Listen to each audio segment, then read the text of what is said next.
Hello, spooky friends, and welcome to another episode of Storytime with the Scariest Podcast. Woo! I feel like it's been a while since we've done a Storytime, although it was just 2 weeks ago, which is funny. But 2 weeks is half a month, right? Almost half a month. It's a long time ago. So yeah, we're here. We're gonna read you folks some homegrown horror. Homegrown horror are. Adam, tell us what homegrown you horror. You didn't introduce us. Oh, I'm Robin Grace. This is Adam Diaz. Hello. This is something we do. Tell us what homegrown horror is. Homegrown horror is the wonderful stories that our listeners and viewers, or just people that have heard of us but never really listened to the show, or our family or friends that pretend like they listen to us but they really don't, but they want to send in a story to be supportive, send into the show that we read back to you folks. They can be stuff that's supernatural, paranormal, supernatural, I already said. True crime. Stop biting your fucking lip and shaking your head at me. They can be true crime, extraterrestrial, sometimes spiritual in nature. That was the one that I was looking for. Yeah, and they're really fun to read. Sometimes they're coincidental. You think something terrifying is happening, but it turns out it wasn't anything at all. And those ones are really funny. Robin, if someone had a story like that they wanted to send us, where could they send it to? You can send it to storytime@scarish.com. That is our email. You can go to our website. That happens to be scarish.com. There's a contact us page. You can fill out that form there, and it gets emailed to us that-a-way. And, social media, Facebook, Twitter, Instagram, all that stuff. We don't really check our Twitter too often, I feel like. I check it fairly often since we missed that message for like a month and a half. Oh, gotcha. So either way, yeah, we would love to hear from you. And let us know if you're sending a story. You can read this on the podcast. Otherwise, we reach back out to you. And if we don't hear from you, then we don't read it. Because we were looking for permission most of the time. So, yeah, that said, we're going to be reading 4 homegrown horrors tonight. 2 shorts, 2 longs, and we're just going to jump right into it. So I believe I'm going to be going first. And I believe in a thing called love. I knew you were going to fucking say that. So let's jump into this first one. This first one's actually going to be my short one. And so this is the deal with this one. A little bit of Jerry Seinfeld for you. This week on the show, I covered what is known as Sudden Unexplained Nocturnal Death Syndrome, or SUNDS, S-U-N-D-S. And we had multiple folks reach out to us to talk about it. And this person reached out, I think, yesterday. And I thought, this is interesting. I'm going to go ahead and toss this into the Storytime episode because it is a story and it is 100% directly related to the topic. So. I was going to say, it's nice because it's related to the thing that we just covered. And I figured if you're listening to episodes sequentially, since lots of folks say that they go back and they do marathons, and people that are new to the podcast try and listen to them all in a row, this will make the most sense. The last thing you heard was me talking about suns. The first thing you're going to hear about on Storytime is someone talking about suns. So, this is from Hunsters on Instagram, and it says, "Hello, Scarish." Hello. We're Scarish. We are Scarish. I am currently listening to your latest episode, in parentheses, amazing, by the way. Thank you so much. That's very nice of you to say. But the topic on suns brought back a memory from when I used to live in the Philippines. My dad's second cousin actually died from suns. My dad told me that he went to play basketball after he had lunch, and when he got home, he took a cold shower and napped. You know what's funny is that, it's not funny. What's crazy is that you mentioned that when people are cold before they go to sleep, they've died. And one of the studies said one of the symptoms is when you're cold before retiring, and he took this cold shower and then went to sleep. Yeah. He was a healthy 30-year-old, and he passed away in his sleep. It was a big deal in the neighborhood because he was very healthy and had no prior conditions that might have explained his death. That's really young. 30? That's younger than I am. Incredibly young. But anyways, thanks for doing what you're doing. What you guys do is great, and you're amazing at it. Smiley Thank you. Face. I appreciate it. It's very nice of you to say. Thank you for writing in, and thank you for giving us permission to put that on the show. I messaged afterwards and said, is this cool? And actually, they said immediately, like, you can share this on the show if you want. So we appreciate that. It's really scary when someone dies. Someone in your family dies from something like that. It's sad. I had a friend growing up whose uncle passed away very suddenly. It wasn't in their sleep, so I didn't mention it on the previous show, but I talked with a few folks that had brought up sudden death issues, basically, that was kind of a popular topic in the Discord. And it's definitely very traumatic. So thank you to everyone who decided to share and talk about those things, because they're not always easy to talk about. And thank you to Hunters. I can't remember how to say your name, and I already closed the email for reaching out and letting us know that is something that you and your family has experienced. Not you directly, but your family has experienced. So, and again, if you have stuff that's related to our topics, send it our way. We'd be happy to read it. And if you say we can share it on the show, we will absolutely do that. So thank you one more time. All right, so I'm going to read my first story of the episode here. I almost said like second story, but it's not. It's my first. Okay. It goes, "Hey, Robin, Adam, and Spooky Mum." Hello. Hello. And my mom says, hello, in the exact same voice as me. She sounds the same. Oh, really? Yeah, 100%. Yeah, 100%. She does half the episodes, actually. We never say that, but it's usually her sitting in the chair. You're so stupid. All right.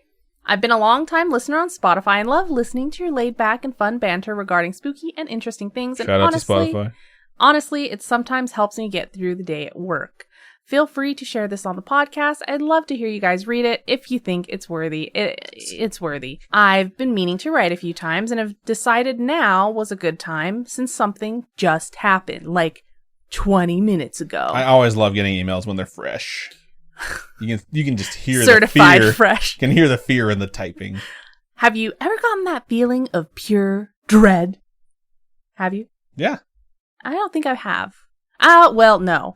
You get a feeling of pure dread if a loud noise happens around you. You get it like 3 or 4 times a day. Like, something bad could have just happened. I haven't had that feeling in a long time, where you get a shiver and your body tingles and you can feel your blood draining. Whenever they draw my blood, I feel it draining. Which is like them trying to pull out. Her blood drains like sludge. I know. She's never hydrated. Well, I just had that. Last time I had it would have probably been when I was crossing a road and a motorbike skidded to a stop a few feet from where I was walking. I was not jaywalking. What's funny is that happened the other day. We went to the razor store and we were walking back to the car, and that car ran that stop sign and like stopped right in front of the crosswalk. And the guy freaking leaned out. The passenger leaned out the window. The passenger leaned out the window was like, he was totally going to run you over. And obviously, like in a joking manner, not like really saying that. And we're just like, okay. My sister had literally stepped onto the road and stepped back really fast because it looked like they weren't going to stop. The passenger was like, we were totally going to run you over. I'm just kidding. Because I think he saw the look on our faces. Was like, I definitely had a look of like, I will drag you out of this car and beat the shit out of you right now.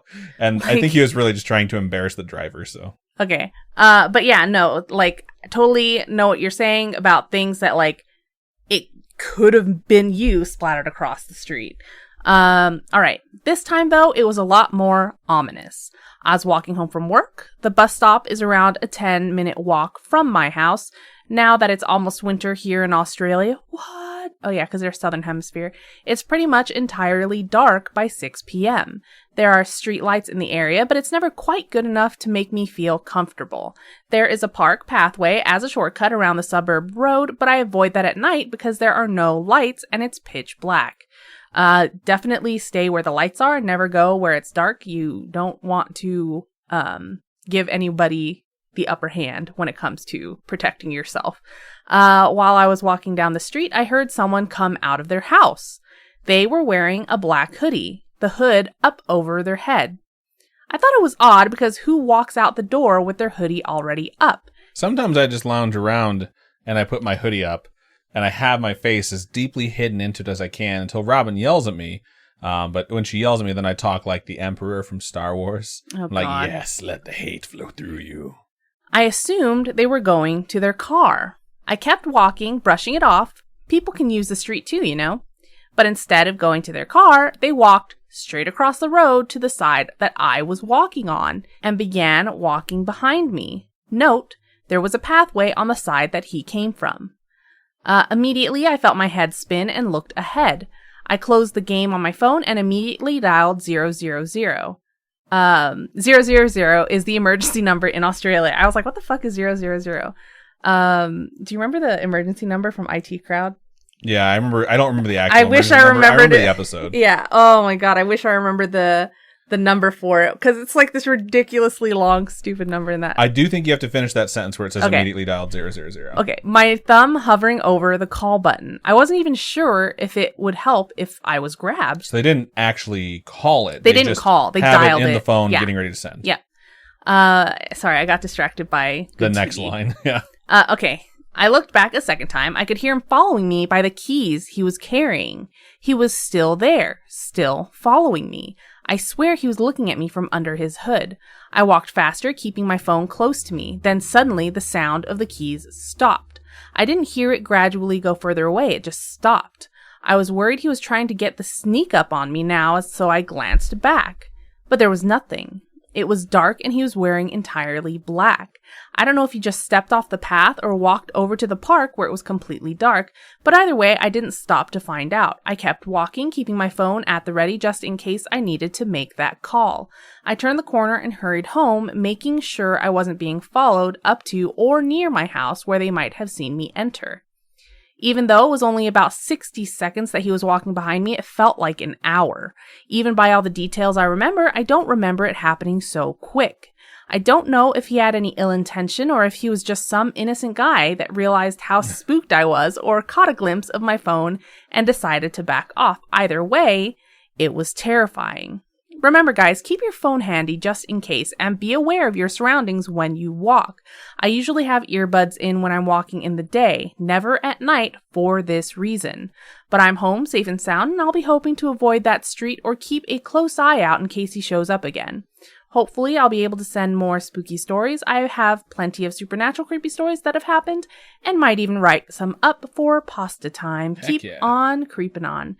Thank you so much for sending that story. We really, really appreciate it. It's really scary. We've had multiple homegrown horrors, I feel like, where this person gets followed. Not this person. Not this person. The writer. But a person gets followed. There was one where a car was following them and followed them into their apartment complex, right? I remember that one. Yeah. I remember the one where they had a car that was following them, trying to get them to get in the car. And then they wound up like leaving and then coming back and stalking them, and they wound up hiding behind a car to get it to go away. There's definitely been multiple instances like this. I will say in this one, like they're wearing all black, it's nighttime, and then you just suddenly stop hearing it. That's the creepiest part of it. Yeah. But I always wonder when I hear a story, specifically like this one, where you're not exactly sure what's happening or where they go. If maybe they were just like going to the park, they're just going for a walk, and like they just ducked away and they realized like, oh man, my keys are making a lot of noise. I should keep those from making noise. It's nice to think that maybe this other person was just oblivious to how terrifying they appeared to be. And maybe that wasn't their intention, but I do 100% support and believe that everyone should be on the ready, because if it's nighttime and this exact scenario is happening, like I would not trust a single fucking human being. And I am the type of person that will turn around a lot to let someone know, like, I'm looking at you. I would rather have the person behind me who's not actually following me be nervous that I'm in front of them because of how often I turn around and glare at them. So they know, like, I'm not here to fuck around.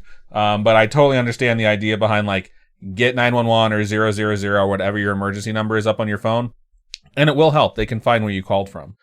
So at the very least, that's a place to start. And if you're able to like say something mid-struggle or after the struggle, or if anything like that does wind up happening, all of that helps. So it's definitely a good idea. You know, even if you feel embarrassed to call 911 or whatever your emergency contact phone number is, sometimes you can just call them and have them be on the phone with you. There's a 911 operator in the chat. What are people supposed to do, you know? We should have them tell us, like, what is a good thing for people to do in this situation. I think we really need to have her on an episode, and prior to having her on an episode, have people submit questions. That's a that really they wanna good ask.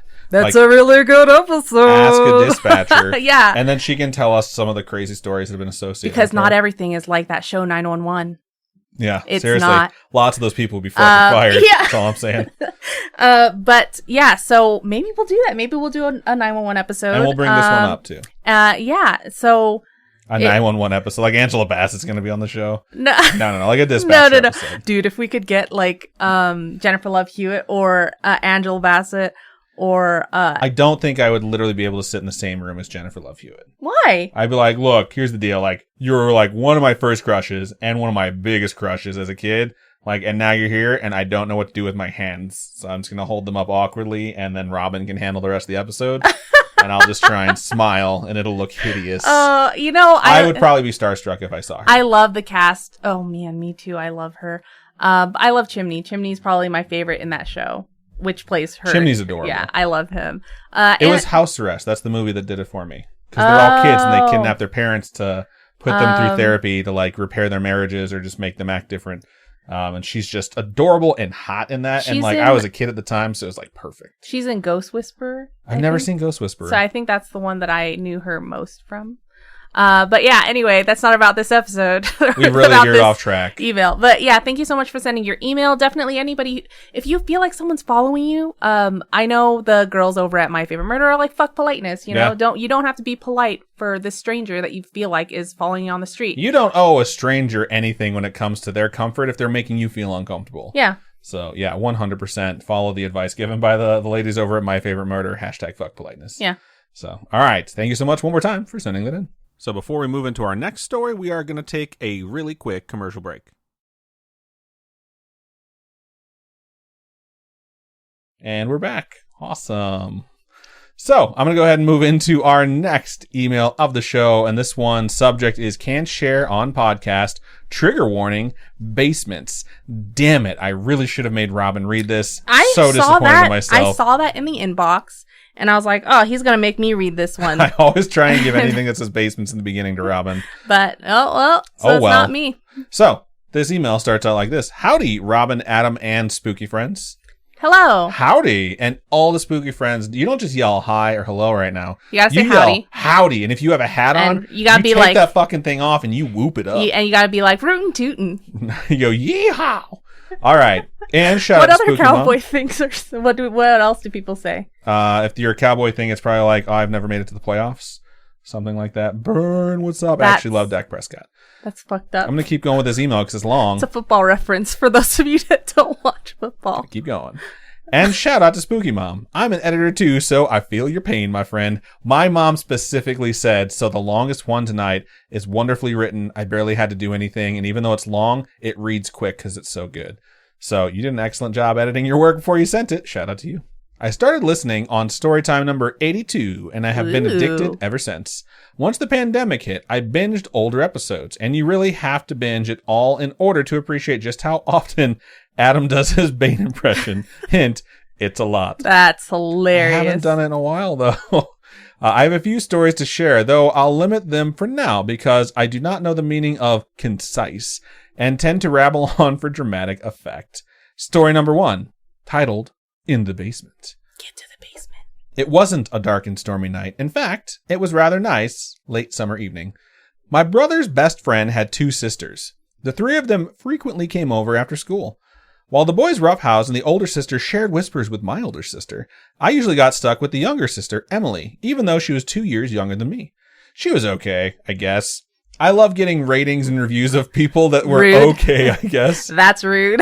Not terribly annoying, but not very interesting either. She could sit for hours and brush my Barbie's hair, while I would rather run around the backyard with the boys. Tea parties were only fun with real cake. Nice. That's my favorite sentence in a long time. One weekend, they invited us over to spend the night at their house. It was my first sleepover. I was 7 years old, and I was so excited, I made sure to bring my Barbie that Emily loved best. That's cute. Where you're like, really I have a sleepover. I know my friends, this is their favorite toy. We're going to have fun. It's going to be great. Yeah. Yeah. And it was everything I thought it should be. There was pizza for dinner, and we got to make our own sundaes afterwards. It's pretty fucking sweet. I never got fucking Sunday bar at my sleepovers. Literally ever. I was going to say, I don't think we ever did anything like college open house, I had a nacho bar. It's as close as we ever came, and I had to graduate college for that. All right. We watched We're getting nothing for my graduation. I'm having a nacho bar for you graduating college. Taco. We need to get that taco guy that comes out. Oh, yeah, 100%. He'll set up in the backyard. We're fucking doing this. Sorry, tangent. You're all invited.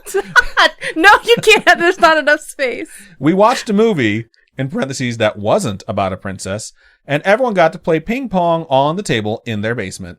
Emily and I played Barbies a little bit. It was the polite thing to do, really.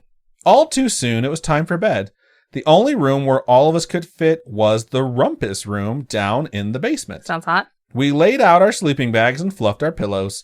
I started to feel a little nervous about sleeping somewhere new, so I whispered to my sister, and she scooted her sleeping bag closer to mine. That's cute.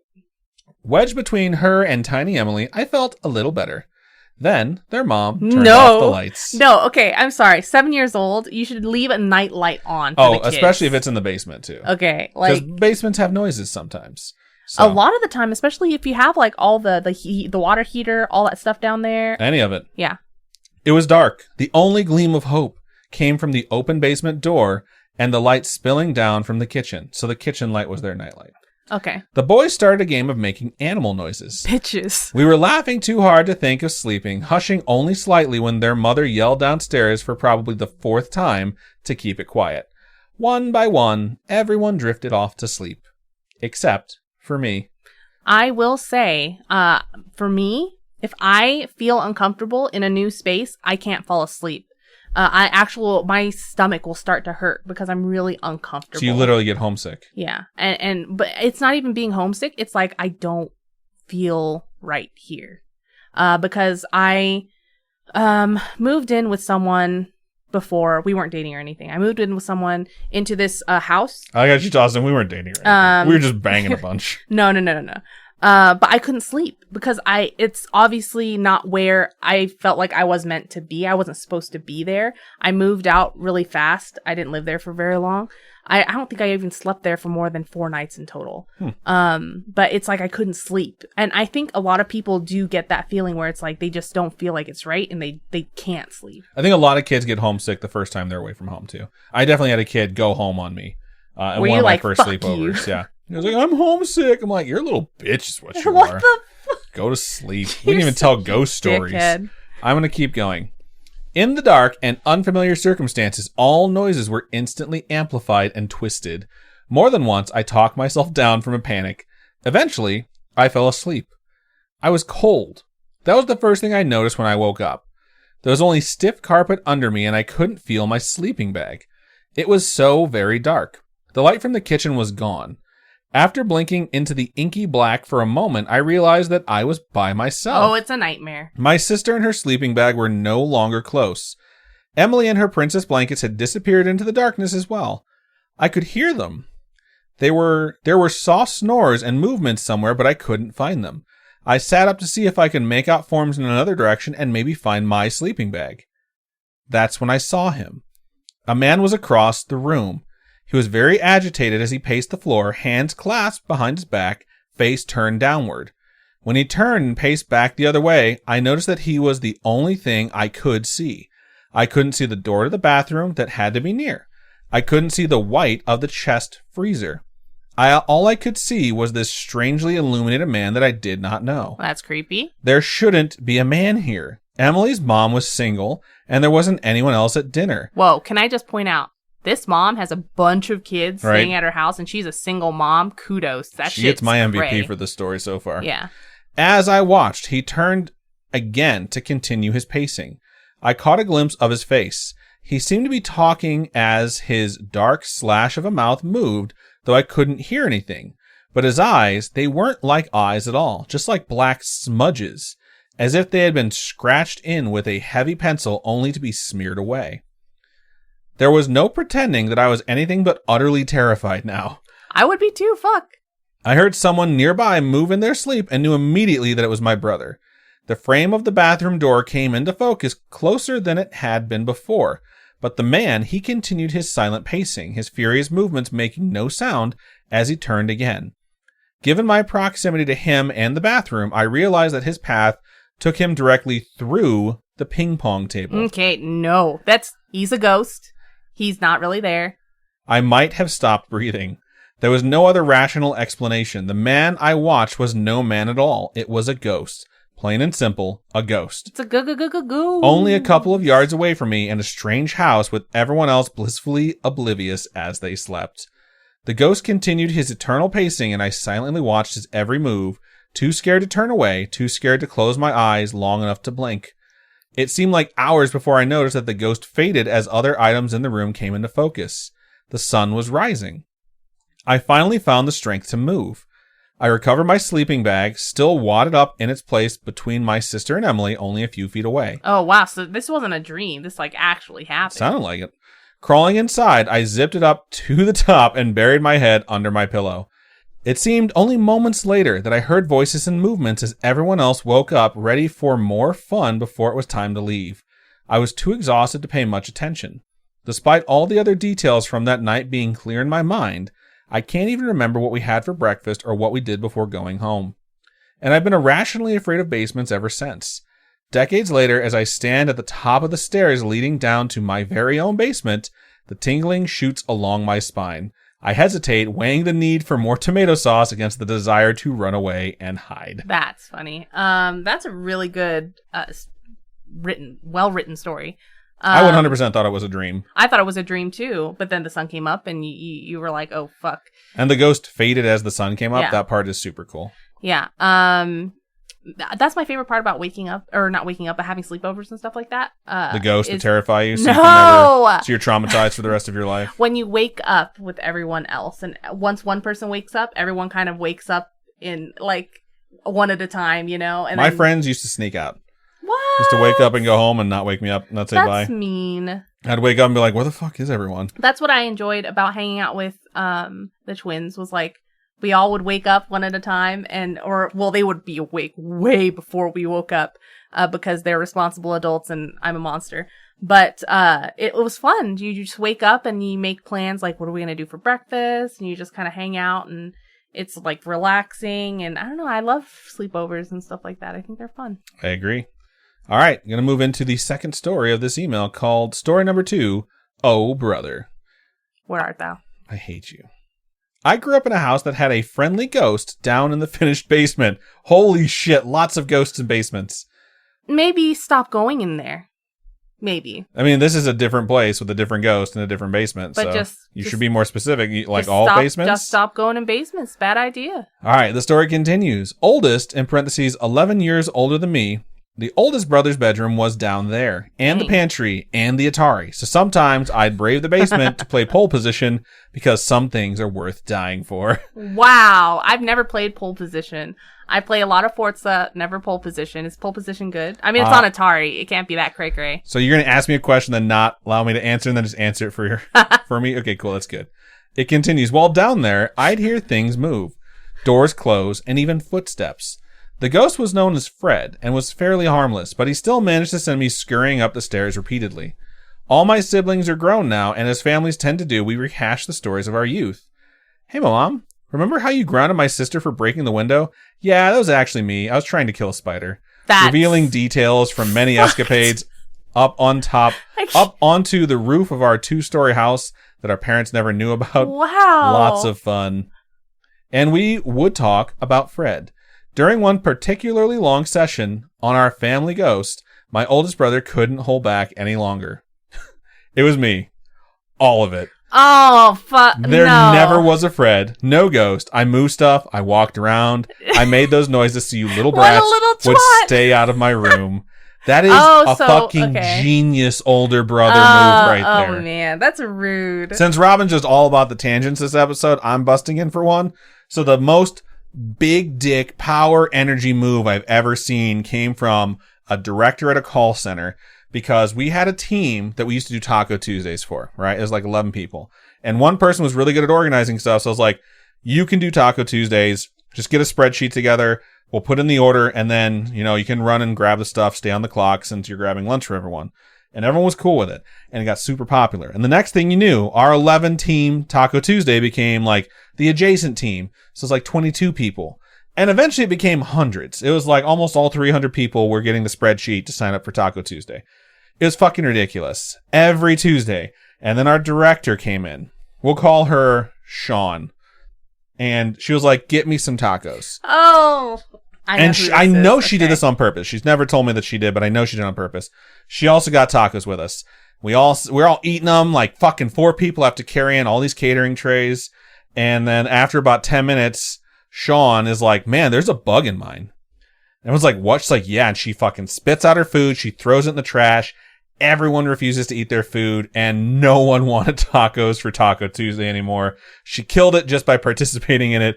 And that's the kind of energy this older brother has right here, pretending to be a ghost for literal years to keep their younger siblings out of their room. It continues. I mean, I did constantly raid his stash of candy, and my other brother would wear his clothes or borrow his music without asking. Not to mention he was kinda a jerk as a teenager and pretty much took every opportunity to make us cry. What are big older siblings for? He took karate to help with his anger issues. In parentheses, newsflash, it didn't help. It makes, when you have anger issues and you get put into something like karate, it's like, nah, I want to hit stuff. Let me give you something to take your energy out on, but then when you're angry again and you're not here, you're more dangerous. I think like stuff like putting them in football, where you're like beating up on somebody for hours, and then by the time you get home, you're tired, you know? That's different. Whereas like karate, it's like, yeah, go for an hour. Well, karate is definitely supposed to teach you discipline. I just think a lot of younger people are too immature to get it, and they just want to take out, how do I hurt people?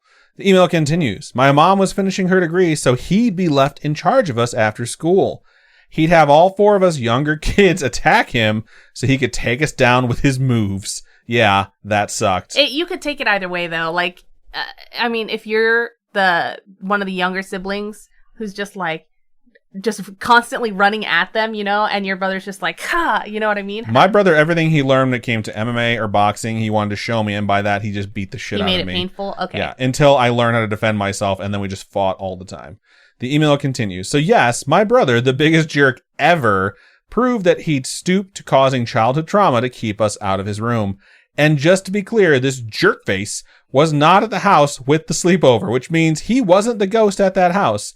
No, my friends, there's no explanation for that one. Thanks for listening to my stories. I shared the first story on my blog, in parentheses, way back in the day when mommy bloggers were cool. Aww. But I don't think any of my readers really believe me. I am kinda overly dramatic, but also weird stuff just keeps happening to me.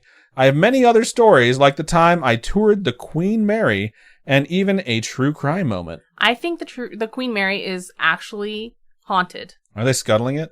Yeah, they're leaving it to just sink. But like when Ryan Bergara, when he stayed there, he actually has video footage of something super creepy happening on that boat. And Ghost Adventures also discovered fake shit on there. No, okay. It was one of the few times they found stuff where it's like a box that had sounds in it, right? So Ryan was with his sister or something like that. They were in a room.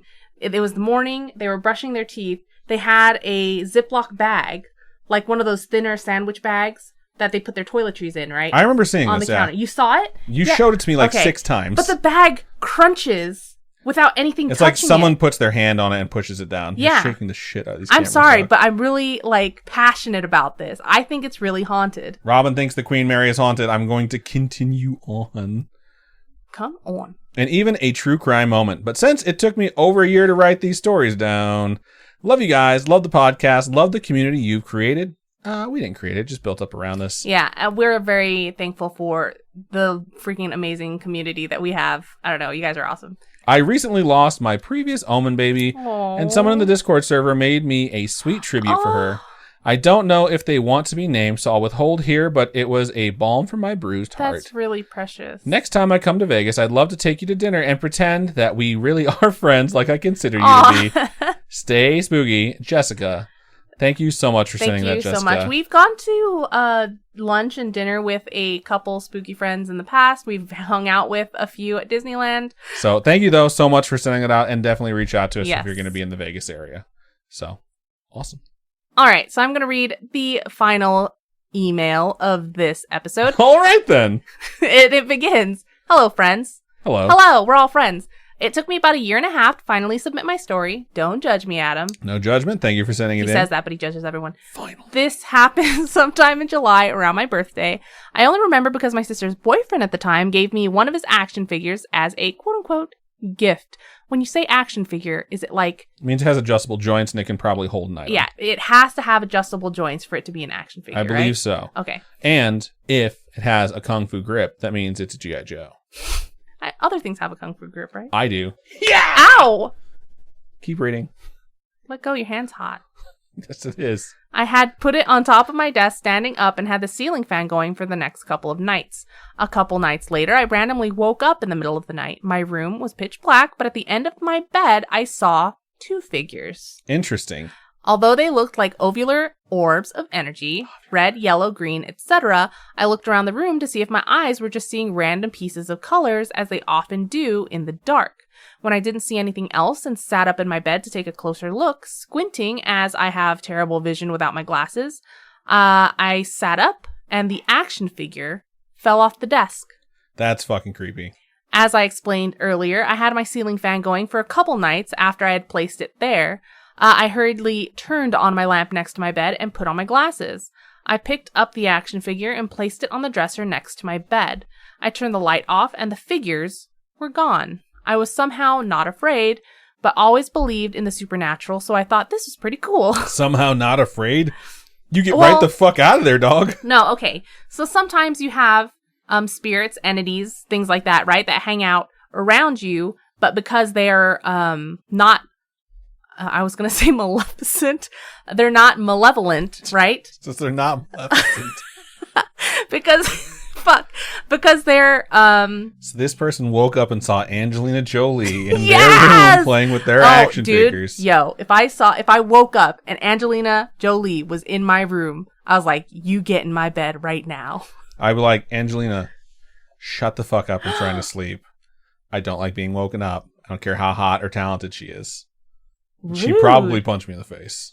Yeah, and I hope it fucking hurts. Now sue the shit out of her because she's super rich. No, man. Oof, man. If she, oh God, yeah. Let's focus up. Okay, so yeah, so there are benevolent entities, right? So maybe this was one of those where if it was a supernatural entity, then it was something that didn't give off those malevolent vibes, right? You mean those Maleficent vibes? Stop hitting me, man. Not sure if anyone else has ever experienced something like this. Thank you for Spooky Mom for all that you do, and happy late Mother's Day. Thank you, Adam and Robin, for keeping this podcast going. It really helps me get through work while dealing with angry customers. We're happy that this helps deal with angry customers because they're the worst. They're the worst. And yeah, thank you so much, Amber, for sharing that with us. Indeed. I will say that you should lead out with, I don't have very good vision and I have corrective lenses, because when that part popped up, I'm like, seems dubious now. But it definitely is very odd that as soon as you turn on your light, something falls down. Or as soon as you look, something falls down. When you turn on your light, it's gone. Like, that's fucking crazy. The thing with the corrective lenses is... Speaking as someone who never wears her corrective prescription lenses when she drives. Even if you're in the dark, right? If you just saw two lights, you'd still see two lights. You're not fucking blind, right? You still see those lights. It's not like you don't see light anymore. You still see light. You just see blurs. I stand corrected. So I just want to say thank you to everyone who sent in stories tonight. It is always so awesome to read stories from folks who are actually listening to the show, enjoying the content, and want to share with us. It still shocks me that anyone does this. And we've done 166 Storytime episodes, and we used to read used to read Homegrown Horrors at the beginning of the topic episodes too, if you recall that. Yeah. So we've gone through a lot of y'all's stories, and we sincerely appreciate it. If you have a story you would like to share with us, we would love to hear it. We would love to read it on the show. So email storytime@scarish.com or go to our website, scarish.com, and click on Contact Us. You can fill out that form, and it'll come directly to us. Or you can hit us up on our social medias. Facebook is facebook.com/scarishpodcast. Twitter is @scarishpod.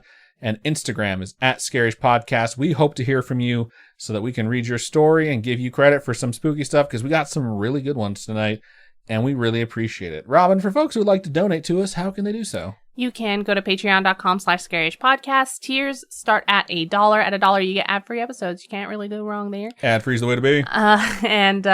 So if you head on over there. There's a bunch of different tiers to check out. If you're not into the monthly tier type stuff, you can go to ko-fi.com/scaryishpodcast. Those are one-time donations. All your donations go to helping us upgrade our studio setup, keep the podcast going, keep us making more stuff. Indeed. So thank you one more time for listening, supporting us, all the things that you wonderful folks out there do. We feel it and we appreciate it. So Robin, I think that's everything for this episode of Storytime. Let's go ahead and sign us out. Keep on creeping on, and we'll talk to you guys later. Bye-bye.